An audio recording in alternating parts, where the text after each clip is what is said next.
Welcome back to another video. This one is going to be a controversial one. Now, I don't do comparisons between AQ World and AQ3D. I love both the games, and I know there's some AQ3D players that hate AQ World and AQ World players hate AQ3D, but there are a lot of us that like both the games for their own strengths. Both games have weaknesses, like in AQ World. The frame rate is terrible and the lag, but I love the game. AQ3D, I love the game, but there are things that really annoy me, like the lack of progression or the scaling. There is one thing that AQ World does that excels above AQ3D, and that is the solo player experience. As a solo player, you can pretty much do everything in AQ World. As long as you have the right classes, you can pretty much experience the entire game without having to farm with other people. If you don't have friends, or if you don't have a guild or a community, you can just run it by yourself. In AQ3D, that is not the case, and the main reason why is because of scaling.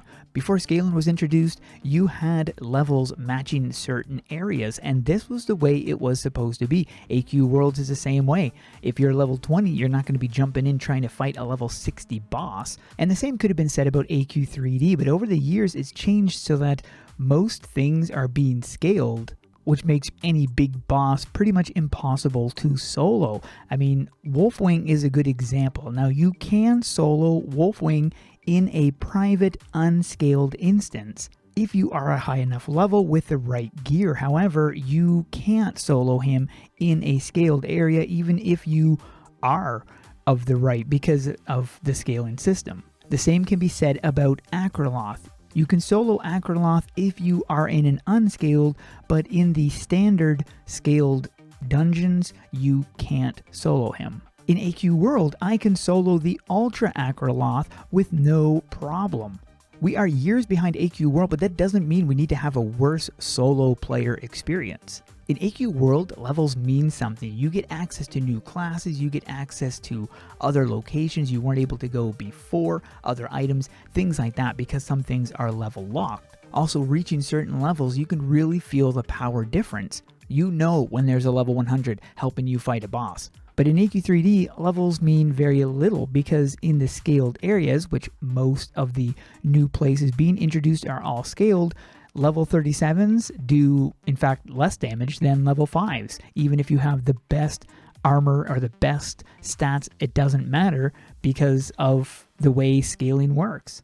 During the Bank Pet update, they scaled the Master Vault, which is a basement of the bank. According to a staff member, this is only a temporary boost. They will be returning it to unscaled once the hype of the bank pets have worn out, which by the filming of this video, it already has. So the Master Vault area would be then returned back to an unscaled area.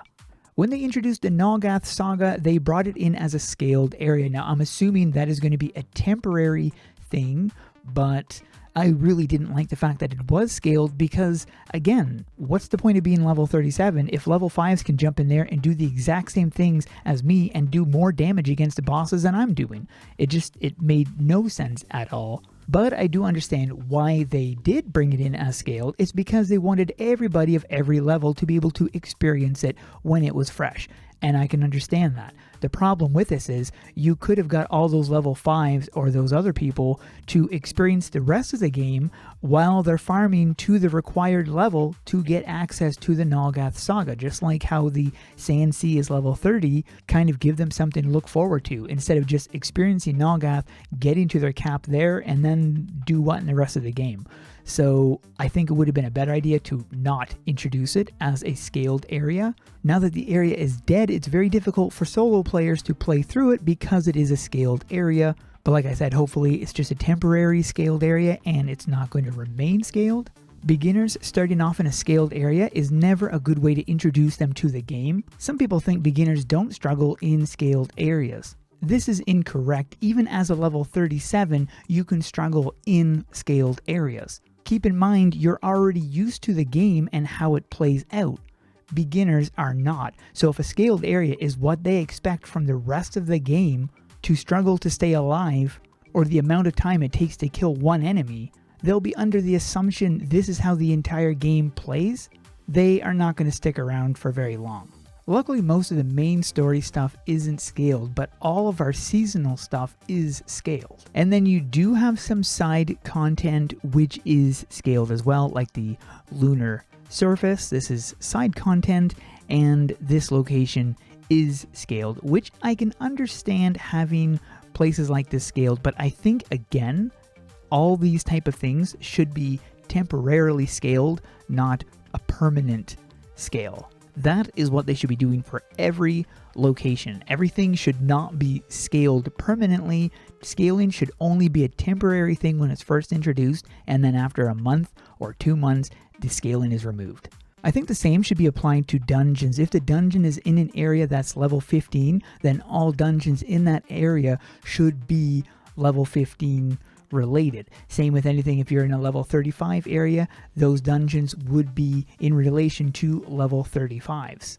Once you hit level cap, most people farm for the good loot. You farm for all the best stats, but there's really no reason to, unless you play duels in an unscaled area, because it doesn't provide any form of buff that is going to really help you at all in a scaled area.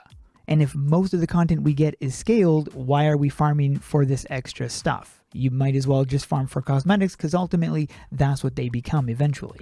So to make AQ3D more enjoyable for everybody, including solo players, which is the majority of our player base, they should remove scaling after a designated amount of time. So if something new comes into the game and it is scaled content, after 2 months' time, it should be level capped at a certain whatever they feel is reasonable for whatever content it is. A good example would be the cabin in the woods. Right now, that is a scaled area, no one's farming it, so they should level cap it at level 20. They could do the same with the masquerade, lock it out at level 30. All these side things could be level locked, giving yet more incentive to reach those levels, just like we have in AQ World. The Moistverse is another scaled area. This is another place that does not need to be scaled because nobody's farming it. You also see in here, it also mentions what levels are recommended for certain things, and this is the way that it should be. You get to Death's Lair, this would be recommended level 1 or something, and then in special locations, they could also mention underneath its recommended level. Doesn't really matter for these things, but for this one here, or Chest Hall, it's a dungeon, so... If you guys have not been able to tell, I am an avid spokesperson against scaling. I really think our levels should reflect our power. What's the point in farming the best items, the best statted items in the game, if they don't help you in any way in a scaled area? I'd like to hear what you guys think about scaling. Do you agree with me that it should only be a temporary thing for new areas, or should it be seasonal only? Like, let me know what you guys think in the comments. That is it for the video. Hope you guys enjoyed. Thanks for watching. We'll see you in the next one.